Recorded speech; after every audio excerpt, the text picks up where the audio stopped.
All right, guys, so here it is. I am going to show this example of owner financing. So first things first, I bought a house for $30,000. I won't get into all the specifics, but we bought a house for $30,000. I went to one of my private lenders, not hard money, and they gave me $45,000 as a loan. And we agreed to 12% interest only, and that's 1% a month. So basically I'm paying $450 a month only in interest, but I still have $45K to pay off. But hey, I'm happy with that because I knew the deal would work. They gave me 45. I went ahead and I closed this, and I paid, I don't know, let's say $2K in closing costs. So I'm $32K into this thing. Well, what happened to the other $13K or so? Well, sometimes I get fluff on these loans because I don't know what's going to happen. I might need to put some money in, I'm not sure. But in this case, I didn't need to use any of the money. And I always like getting money out from lenders. Why is that, Bill? I don't pay money on loans. That being said, the company that contracted this, my kind of marketing company, let's just say company number one, assigned assignment of contract to my company number two. And the company number two is going to be the one that's holding the property here, the ownership of the property. Because I knew I was going to go owner financing, so it's going to be longer term. All right, cool. So what does that mean? Now this guy, my other company gets 2K, operating expenses. I could have assigned it for 10K or whatever, but again, you don't pay taxes on loans. And there was 11K left over for company two to kind of put in reserve or whatever it needs to use it on, buy another house, who knows? So anyway, that's 13K. I'm into this thing so far. Well, company number two, which is fancy talk for me, put some signs in the yard of owner financing for sale, all this stuff, and I ended up finding an owner finance buyer, and they agreed to pay for the same property $120,000, and they also agreed to pay $20,000 down payment. So that means I have a $100K note with that new buyer, and I go over here. I made another 20K. So if I'm doing my math right, I am up to 33K. Now this 100K here was about, let's just call it $906 a month. It was roughly, I got to check the paperwork, but it was like 10.5% for 360 months, something like that. So the principal and interest was 906. I had a servicing company, so obviously the escrowed amount was higher for taxes and all that stuff. But out of this was my 450 to my lender. And then the difference was what we call net cash flow. This is my net cash flow. I'm a lender. So these aren't tenants, these are owners. Just like if I had a toilet clog or something, I'm not going to call USAA or whoever's my mortgage company. Same with here.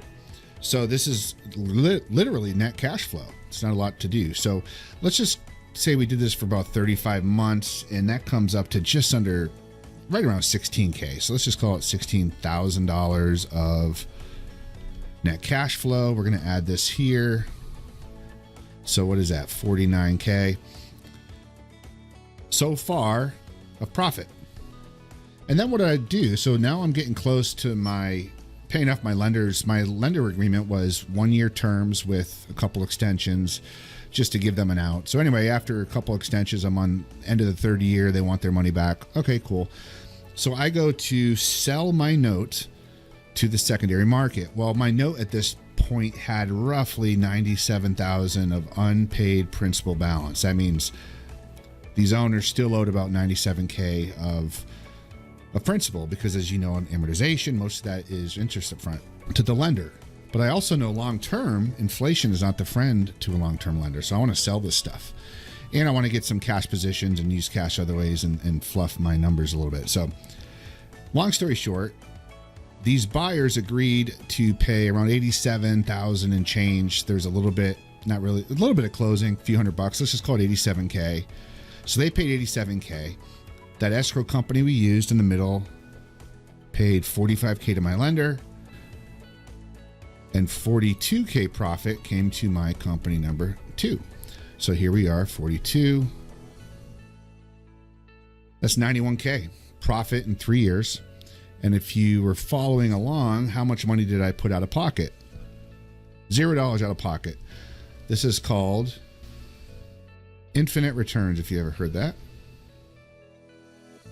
Now, not every deal is going to be like this, but I can tell you this house was a 2-bedroom, 1 bath. The bath was off of one of the bedrooms, and small house, 900 square feet, but it worked. The economics worked, and I found a distressed seller. It made sense for them. It was inherited. They weren't emotionally attached to it. I helped them close. There was some issues on title, all that kind of stuff. So in this game, you're making money when you buy wholeheartedly. So cool.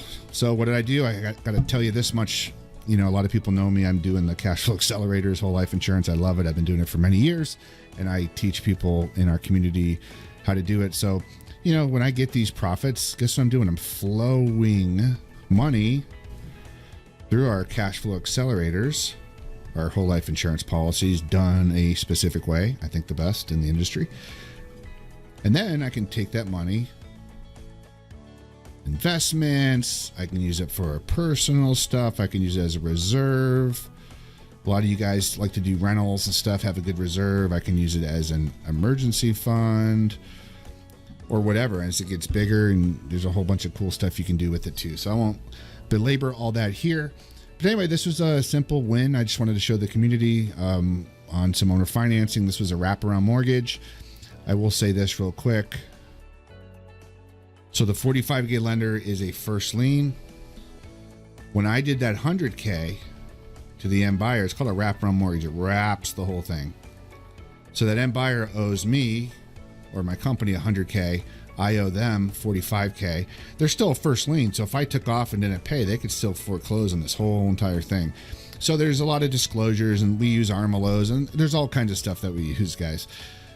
This isn't something I'm doing on a kitchen table and all that. So there are regulations, and we do it. We want to protect everyone, but that's kind of how it works. This is why they are secure.